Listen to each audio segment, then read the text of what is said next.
Ontem eu fui jantar com uma amiga e assisti uma guerra, né, que tinha sopa para comer, e aí começou uma guerra onde ela tentava forçar e convencer o seu filho a comer.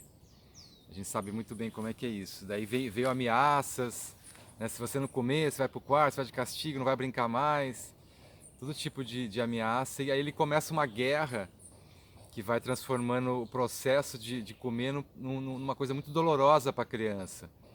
Imagina, você se coloca no lugar da criança, se você fosse um adulto e seu chefe começa a te impor alguma coisa que você não quer, como é que você reage a isso? Agora imagina uma criança, ela vai ficar reativa, vai ficar brava.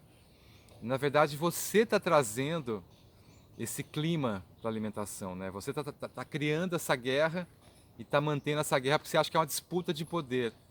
Você acha que tem que, como você manda, a criança tem que fazer o que você quer. Os pais, eles erram muito com o primeiro filho, que é aquela coisa de marinheiro de primeira viagem. Tem um amigo meu que é pediatra e ele fala que o trabalho dele é cuidar dos pais, não é cuidar dos filhos. Eu, por exemplo, eu vivi também essa cilada de criar uma guerra diariamente na hora da alimentação. E quando eu percebi isso, minha filha tinha 5 anos e a gente começou a desinvestir, a gente começou a tirar a atenção, né, tirar a atenção e tirar a atenção do processo de se alimentar. A gente começou a deixar mais livre, mais tranquilo e realmente foi incrível. Em poucos meses ela estava comendo super bem, porque a criança ela tem uma leitura de fome que é muito precisa. Muitos psicólogos que estudam o tema chegam a dizer que os problemas alimentares, os desajustes e os distúrbios alimentares que ocorrem na criança, eles são sustentados e mantidos pelos pais.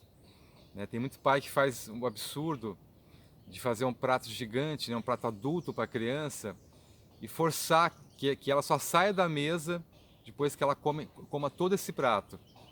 O ideal seria que a criança pudesse escolher. Você fala quanto que você quer, que quantidade você quer. Você quer um pouquinho disso, quer um pouquinho daquilo. A criança come um terço do que a gente come. Né? Porque o organismo dela ele se organiza de uma forma muito equilibrada entre consumo e gasto. E não contentes, muitos pais eles premiam a criança se ela comer mais do que ela precisa. Então fala, meu filho, se você comer tudo que está aqui no prato, você vai ganhar um doce. Né? Então já começa com a história do doce, né? de começar com esse vício do açúcar, e ainda entra como um prêmio por você ter comido em excesso. São os pais também que instalam o chip da neurose alimentar, né? Ensinando o filho que tem que ficar preocupado com alimentos proibidos, que tem que fazer dieta, que não pode ganhar peso.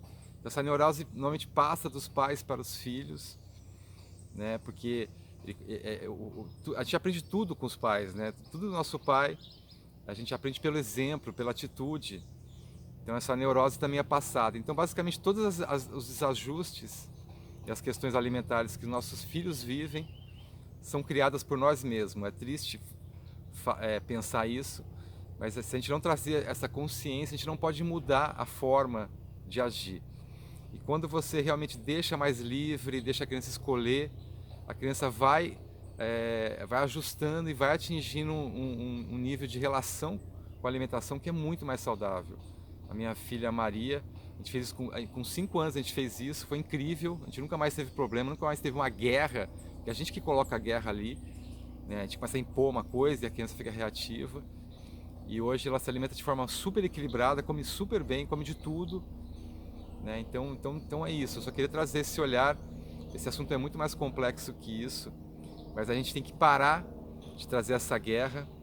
E infelizmente a gente ainda não criou uma escola para os pais, né? Porque o ideal é que os pais aprendessem a lidar com essas questões, né? Estudassem, entendessem como agir e não ficasse repetindo, né, esse modelo militar de impor, de criar guerra, de fazer a força, de obrigar, que é o pior caminho possível na alimentação.